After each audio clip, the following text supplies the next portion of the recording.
Shalom a todos, un saludo cordial, muchas bendiciones, bienvenidos a la clase del día de hoy.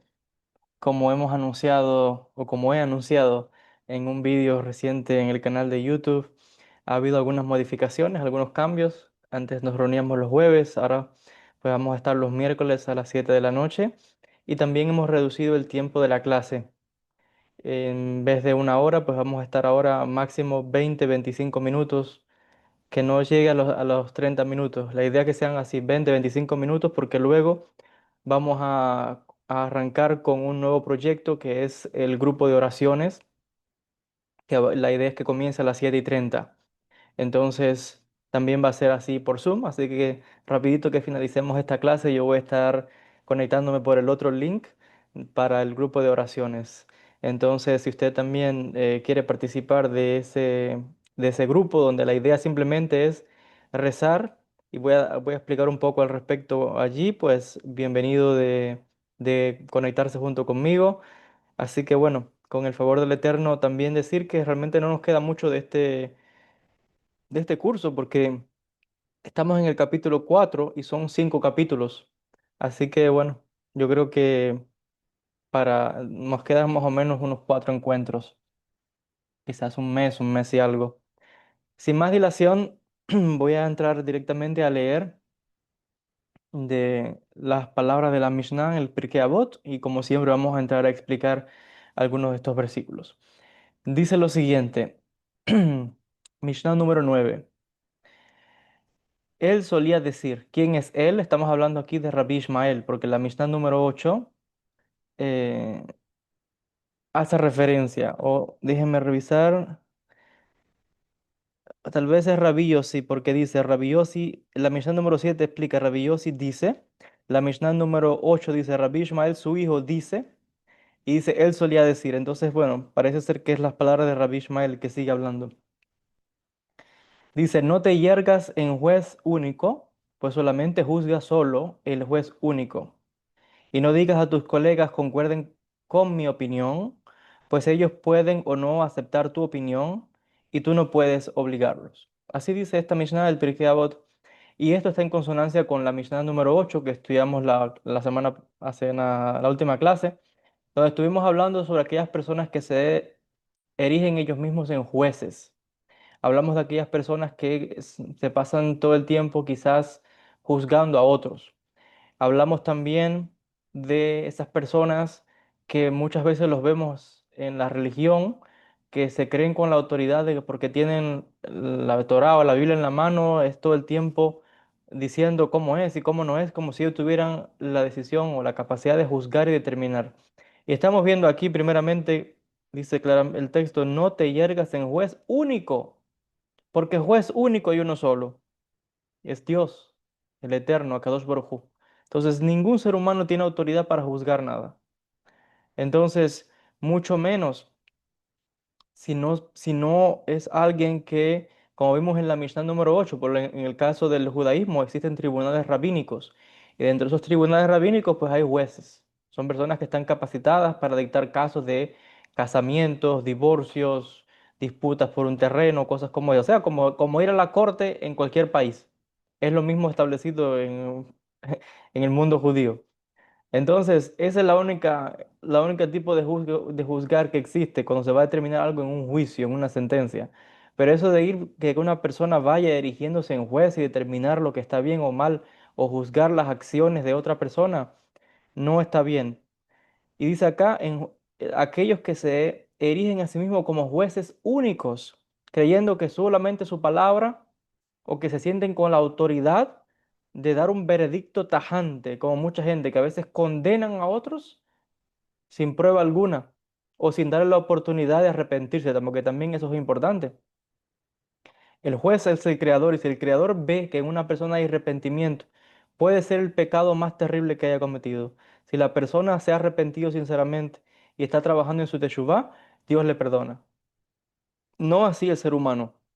Porque el ser humano, cuando ve el defecto de alguien, cuando ve lo que hace, lo que alguien ha hecho, condena y mayormente sin absolver. No, porque no puede ver el corazón, no puede ver el arrepentimiento de la persona. Pero el Creador, que es el juez único y supremo, ese es el que de verdad tiene la autoridad y la capacidad para juzgar. Y menos mal que el que juzga es Dios y no un ser humano. Entonces esto es muy importante. Hoy compartí una frase de un gran místico que decía que borrar una falta que uno haya cometido, o sea, a los ojos de los hombres puede tomarle años y años para que la gente se olvide de un error que tú cometiste. Pero para Dios, con una pequeña lágrima que sea sincera, que haya un arrepentimiento sincero, eso es suficiente. Entonces, menos mal que el juez supremo es el creador. Y la segunda parte de la Mishnah 9 dice, no trates de forzar a otras personas para que estén de acuerdo contigo. El contexto de esta Mishnah es en el contexto de jueces, ¿no? Porque es el contexto de los rabinos que están hablando aquí, en lo que él está citando. Pero eso se puede aplicar a cualquier rama, a cualquier área de la vida. Aquellas personas que se pasan la vida buscando cómplices. Vamos para que los dos vamos a acusar a fulano, o los dos vamos a hablar de fulano, vamos a hablar de fulana, vamos a decir tal cosa. Y andan buscando gente que le apoyen.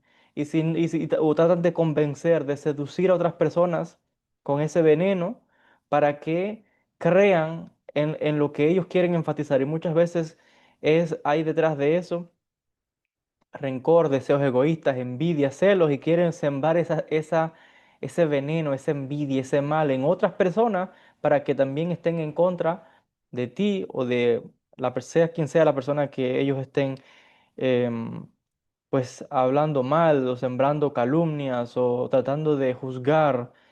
Entonces, dice acá claramente, uno no puede ir por ahí convenciendo a nadie de nada. Cada cual tiene su opinión. Y al final de todo, el único juez es el creador. Eso es lo más importante. La Mishnah número 10 sigue diciendo, Rabbi Yohanan dice, todo el que cumple la Torah en pobreza, finalmente la cumplirá en la riqueza. Y quien la abandona en la riqueza, finalmente la abandonará en la pobreza. ¿Qué quieren decir estas palabras? Dice la explicación de Maimónides que todo el que se dedica al cumplimiento de la Torá, siendo pobre y necesitado, y a pesar de ello se sacrifica para poder cumplirla, finalmente podrá dedicarse a la Torá en la riqueza, y entonces no habrá nada que lo atormente y le impide estudiar. De esto se dedica a algo que uno no puede buscar excusas para dedicar tiempo para Dios, para dedicar tiempo a la espiritualidad, para dedicar tiempo a leer la Torá, las escrituras. No hay excusas de decir tengo que trabajar, soy pobre, no me alcanza el dinero, el tiempo no me alcanza porque tengo que hacer cosas. No. Y por eso es que dice acá, en la pobreza, dice claramente que cuando uno de verdad tiene el deseo, cuando uno quiere estudiar Torah, cuando uno quiere conectar con Dios, cuando uno quiere crecer espiritualmente, cuando uno quiere buscar a Dios, no hay aquí diferencia. Pero si lo buscaste cuando no tenías nada, porque es fácil cuando estás cómodo, cuando lo tienes todo, ahí la gente se olvida de Dios. ¿Para qué me hace falta Dios? Dice mucha gente. Pero cuando estás desde lo más básico, estás buscando con el corazón porque es sincero, es genuina esa búsqueda, entonces si la búsqueda es genuina, no va a importar si eres pobre o si eres rico, también en la riqueza lo vas a tener. Pero si la persona tiene dinero y una vez que ha tenido todo, pues se ha olvidado del creador, o digamos que alguien nació así, con mucho dinero, con mucha abundancia, ok. Hay gente que son ricos y son muy espirituales, muy devotos, pero el caso que explica aquí el texto es de aquellos que en la abundancia es más difícil que uno esté buscando mucho a Dios, porque como lo tiene todo, todas las carencias cubiertas, no tiene, pues, le da mucho lo que necesita con su dinero lo adquiere. Entonces, ahí es más fácil olvidarse del Creador. Y el que se olvida de Dios ahí también dice que se olvida aún en la pobreza. Dice, finalmente la abandonará en la pobreza. Dice acá, el cumplimiento de la Torah habla acá también. Y por eso es que hay un refrán o hay algunas enseñanzas que afirman de servir al Creador, ya sea que uno tenga o que no tenga. Buscar al Creador, conectar con la Torá, conectar con la espiritualidad, eso es lo más importante. Mishnah número 11 dice, Rabbi Meir dice, disminuye un poco el trabajo y dedícate al estudio de la Torá y sé muy humilde con todas las personas. Así dice este rabino, Rabí Meir. Dice, si descuidas el estudio de la Torá, muchas serán las necesidades que deberás atender, más si te dedicas a la Torá, tiene Dios una gran recompensa para otorgarte. De esto vemos algo muy importante, que aquel que se dedica al estudio de la Torá, de las cosas espirituales, es alguien que acumula mérito, una recompensa. Por eso es que los rabinos y los sabios siempre enfatizan la importancia de que el acercarse a las escrituras, el acercarse a la Torá, el acercarse al estudio del Zohar, el acercarse a los libros sagrados, todo eso es Torá. Entonces, ese estudio está acumulando para ti un mérito, una recompensa, que cuando tengas un problema, cuando tengas una dificultad, cuando tengas una prueba muy grande en tu vida, pues tienes que saber que ese tesoro, esa recompensa que tienes acumulada, la puedes usar para pedir esa ayuda divina, para pedir esa ayuda que tanto necesitas. Ahora, adquirir la Torah no es fácil, porque usted que me está viendo sabe que no es fácil dedicar el tiempo todos los días de la vida de manera religiosa, consagrado a ese estudio, al rezo, a la meditación. No digo que no se pueda, se puede. Solo digo que es un desafío, es un compromiso. Y por eso hay veces que uno tiene que hacer ajustes en la vida para también llevar un balance con lo espiritual. Y esos ajustes es lo que dice el Rabino Meir, donde dice, disminuye un poco el trabajo y dedícate al estudio de la Torá. Hay gente que todo el tiempo es consumidos por el trabajo, consumidos por buscar el sustento, por buscar el dinero. Y se entiende.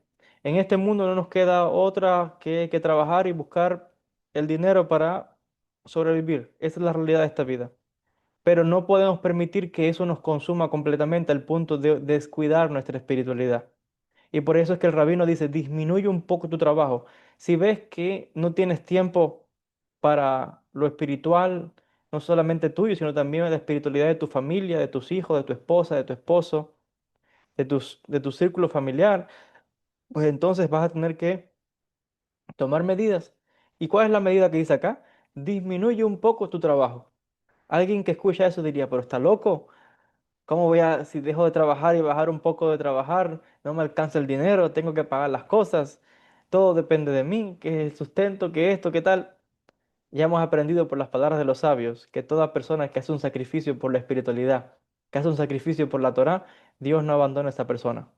De algún lugar Dios te va a enviar ese dinero, de algún lugar Dios te va a enviar la ayuda que necesitas. Pero si tú, confiando en tu fuerza y en tu poder, piensas que tu sustento viene realmente de todo el trabajo que haces, bueno, pues entonces ahí sí vas a tener problemas porque no estás dándote cuenta que el sustento viene de Dios. La gente que a veces uno escucha las frases, ¿no? De esa gente que son millonarios, que dicen que en la sociedad hay un concepto mal, porque la gente piensa que el trabajo es lo que te hace rico, que entre más trabajes, más dinero vas a tener. Y no es así. No es entre más trabajes, es entre más inteligentemente trabajes. ¿Y qué es trabajar inteligentemente? Tener tu trabajo, pero también tener una parte para lo espiritual, tener una parte para conectar con Dios, tener una parte para buscar la paz, tener un espacio para tú conectar con esa fuerza, con esa bendición, con esa shefa, que es la que te va a enviar ese sustento. Hay personas que a veces el trabajo que tienen es de, no sé, eh, 2 o 3 días a la semana, pero con eso ganan suficiente para el mes completo. Hay otros que trabajan todos los días y nunca lo alcanzan. Entonces aquí cada cual tiene su prueba, pero el hecho es que la bendición no viene de todo el esfuerzo que uno solo hace, no, la bendición viene de yo poner también y dejar un espacio para Dios, para las cosas espirituales. Eso es lo que me va a traer la bendición. La bendición viene de buscar a Kadosh Baruj Hu, como dice acá, dedicar tiempo a conectar con la espiritualidad. Y dice acá, y sé humilde con todas las personas. Humilde. Porque la persona que está buscando a Dios, que estudia Torah, que busca espiritualidad, no puede ser orgullosa, no puede ser presuntuoso. El que solamente quizás busca lo material puede ser que sí sea un poco orgulloso. Pero el que busca la espiritualidad, esa persona, pues también tiene que estar vigilante porque hay veces que uno puede decir, wow, mira yo que dedico tanto tiempo todos los días a lo espiritual, qué santo soy, qué sadik soy. No, uno tiene que considerarse lo más bajo del mundo y considerar a otras personas como superiores a uno. Eso lo vamos a ver más adelante en otra Mishnah. No somos algo insignificante, una pequeña chispita de energía de alma en un cuerpo que estamos aquí de pasada. Vamos a morir, nos van a, como estudiamos en clases anteriores, hasta los gusanos que nos van a comer ya están contados, ya están asignados por Dios. Entonces, ¿para qué ego? Hay que trabajar con la humildad y conectar a Dios de esa manera tan sincera.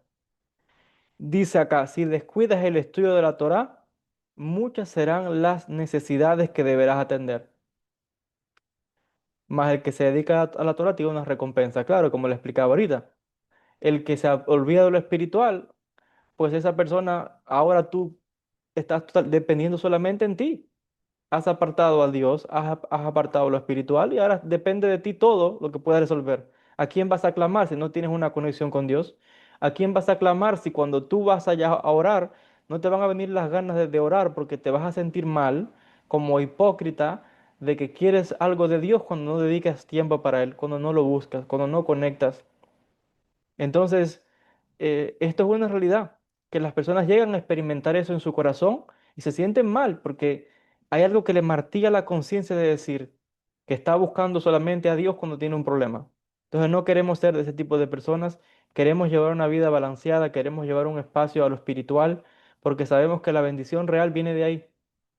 Y a veces se trata de no complicarse mucho la vida, porque la gente a veces se complica uno mucho con cosas materiales, eh, con una casa más grande, con esto, con lo otro, con lujos, con tal, tal, tal, que al final, como decía ahorita, no nos vamos a llevar nada.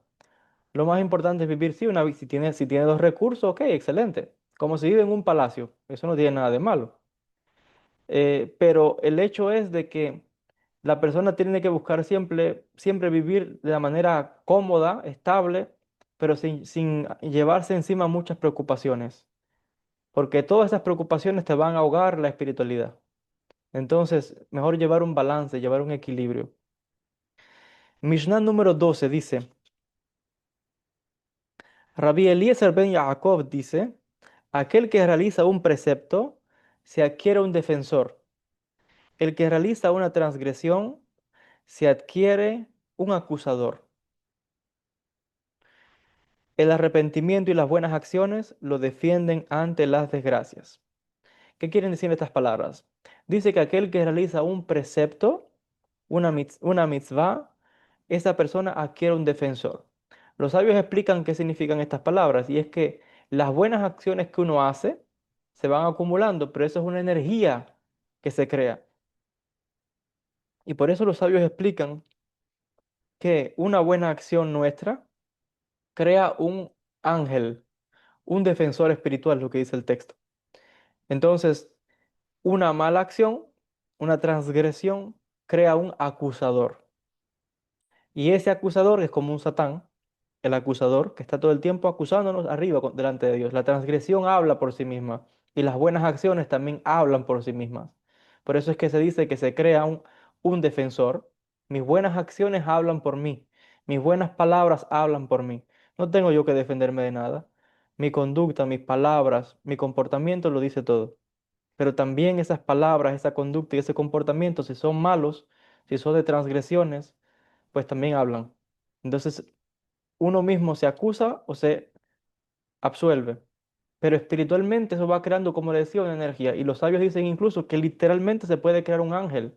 Tenemos la capacidad de crear ángeles, pero también de crear acusadores. Entonces, dice que aún aquellas personas que han cometido, como decía ahorita, un pecado, una transgresión, lo más terrible del mundo, hay gente que a veces me ha hecho preguntas eh, donde no puede, hay gente que no puede, en su mente no puede entender cómo es posible que alguien que ha hecho tanto mal en el mundo, cuando miramos la historia de la humanidad, que ha habido gobernantes horribles y criminales y cosas horribles, asesinos y tantas cosas, en esas personas no puede entender o no cabe en su mente que pueda haber perdón para alguien así. Por eso decíamos ahorita, decía la Mishnah, El juez supremo es Dios, no somos nosotros. Y Dios ha establecido que hay redención para todo el mundo cuando hay teshuvá sincera, cuando hay arrepentimiento sincero. Porque dice el profeta, dice Isaías, que aun si los pecados fueran em, del color escarlata, color como rojo, los haría blanco como la nieve.